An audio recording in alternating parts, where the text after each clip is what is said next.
Okay, today we're going to talk all about the Fronius smart meter, this little fella here, and whether it's worth you spending that extra few $100, $300 or $500, whatever it might be, to get one of these. So I've got Dan in here today from Fronius. No one better to tell us all about the Fronius smart meter and what it will do. So first, Dan, what is the Fronius smart meter? Do I need one if I want to monitor my solar system?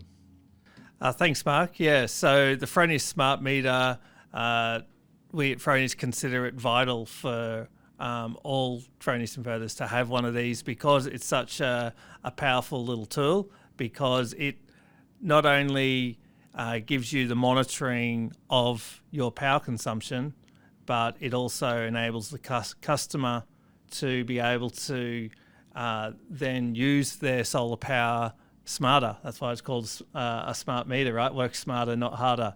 But the basics of how it works is it sits in your switchboard. This is one here, and it's monitoring the power flow and whether you're using the power in the house or sending your solar power back to the grid.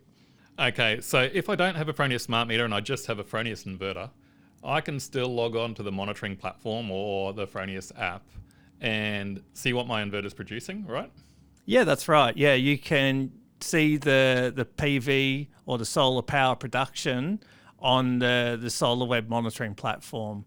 However, if you have the smart meter, then you're going to see a whole lot more information. You're going to see all your consumption data. You're going to see how much power you're sending back to the grid as well. Okay. Basically, you're going to see where that power goes, whether it goes back to the grid or whether you're using it in your house. Yeah, that's right. Yeah, okay. So before I came in this morning, this is maybe the first and most simple use of the Fronius smart meter. Before I came in, I jumped on my app, and I haven't done this for a while. And I was looking at my consumption currently, and my system was producing, it's a big system, I think it was producing 12 kilowatts, and we were using like 5 kilowatts of power at home. I could see that. And then I thought, okay, I'll turn my oven on. I know it draws about 2 kilowatts with a couple of elements, turned a couple of elements on, and to see it go up to 7 kilowatts. And that's kind of one, handy little tool to see how much your appliance is using. One thing I noticed though, when I jumped onto the app and you explained this to me, is it took about 20 seconds for that 2 kilowatts to register. Okay, yeah, so the solar.web app, there will be a bit of a lag time in it showing the data from the smart meter. If you want to look at it a bit more instantaneously, you can view it on the web platform. Yep. It'll be slightly quicker, but the fastest way to view it would be to direct connect to the inverter.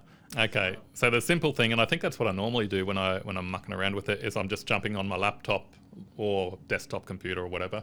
You're saying so that's sort of 5 to 10 seconds, I think, that delay from when I turn my oven on to when I see that production or consumption happening. But yeah, direct connect is a cool way, and that's basically turning your mobile phone into the inverter screen, so you're seeing it in real time. Yeah, that's right. I'll link to a video above here because it's kind of handy sometimes to be able to direct connect. There's a few other things you can do with that. If you really want to get into the nitty gritty of seeing how much your oven or whatever it is using when you turn it on, kind of a handy little tool. So Mark, do you ever get customers contacting you and asking about ways that they can reduce their power bill more, even though they've had solar power installed for quite some time, they're still seeing their power bill? Yeah, we do get this. And what I try to tell customers before we sell them solar, and 90 or 95% of our customers would get a Fronius smart meter in the first place. But the way that I explain to them that they need it is if they call me up a year later, which they do, we get customers calling all the time, and we're trying to help them understand things. They call me up a year later and say, oh, look, my power bill was $1,000 before I got solar. I got a big solar system and now it's $500. I thought it would be lower than that. What am I doing wrong? Or, is your solar system not working? Well, if they don't have a Fronius smart meter, I can jump in to solar.web. I can check what the system's producing, check that it's producing as it should, and then I can go, sorry, that's all I can tell you. That's as much information. If they've got a Fronius smart meter, I can jump in there and a lot more see that, maybe they're using all their power at night. Maybe their teenage daughters have got the air conditioners running in their bedroom all night or something like that. It kind of reveals the sins of your power consumption and you can really see where and when you're using your power, and maybe you want to shift that power at night to the daytime usage Yeah, that's right. And the smart meter gives you that tool to be able to look at all this information of your power consumption and where it's going, and smarter ways to utilize your solar power, because people might think, oh, I need to get more solar panels, right? But not necessarily the right answer all the time. Exactly, and I've had that call plenty of times too, is maybe we put a 6.6 kilowatt system on there, a fairly small system in today's terms. We installed that system, they call us up and they go, okay, we've still got a $200 power bill or $100 power bill. Maybe we just put more panels on, we put another 3 or 6 kilowatt system on, and we'll eliminate that bill. Well, that may not be necessarily the best idea, because maybe you weren't using all your solar power during the day anyway. And if you just put a bigger system on, you're just going to be feeding that power back to the grid and not getting a lot for it. If you have that data, we can tell you whether it's a good idea or not. If we don't, we can't tell you. Yeah, that's exactly right. And now that the energy retailers aren't paying as much for solar feed-in tariffs, that's the power you feed back to the grid, it's about using that solar power smarter and maybe having some simple energy management or load management in there that the smart meter can do. Okay, there's another tool that I love using in solar.web called the simulation tool that helps us work out what size battery we need. Can you tell us a bit about that?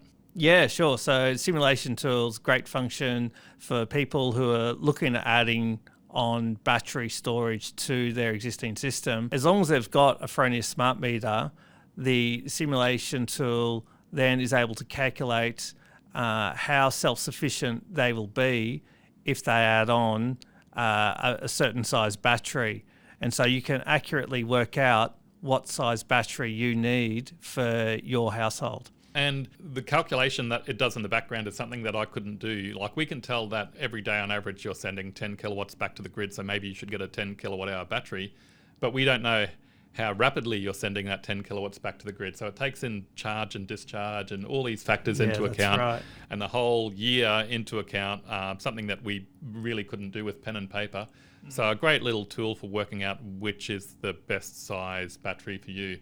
And again, you can only do that if you've got a smart meter. That's right. Yeah, you have to have the Fronius smart meter to be able to use the simulation tool. Okay, there's another reason that we might need a Fronius smart meter, and that is if we need to export limit on some particular systems. Yeah, that's right, Mark. So with the network requirements, they will probably limit you to 5 kilowatts per phase export limit. And if you have a bigger system than this, say you have a 10 kilowatt solar inverter, like the 10 kilowatt Gen 24. That's on single phase, you're talking? Yes, on single phase. Yep. So you would have to limit that inverter so it never sends more than 5 kilowatts of power back to the grid. And the smart meter, because it's monitoring the power flow going to and from the grid, then you're able to limit the power from the inverter so it never exports more than that 5 kilowatts back to the grid. Yeah, okay. So because it knows how much it's sending back to the grid, then it talks to the inverter and says it to ramp down so you don't send more than 5 kilowatts back. So in some situations, we have to sell you a Fronius smart meter. There's no option. But the good news is there's all these other features that you can use it for down the track, whether you're using it day to day and looking at your app all the time, or whether it's sort of once a year or once in a blue moon that you call us up and you want a little bit more information. It's a great tool to have, or I would say an essential part of a solar system these days. Yeah, that's right, Mark. Yeah, Fronius consider it an essential part of the solar system. Excellent. Okay. Thanks for your time, Dan. That's a wrap. Thanks, Mark.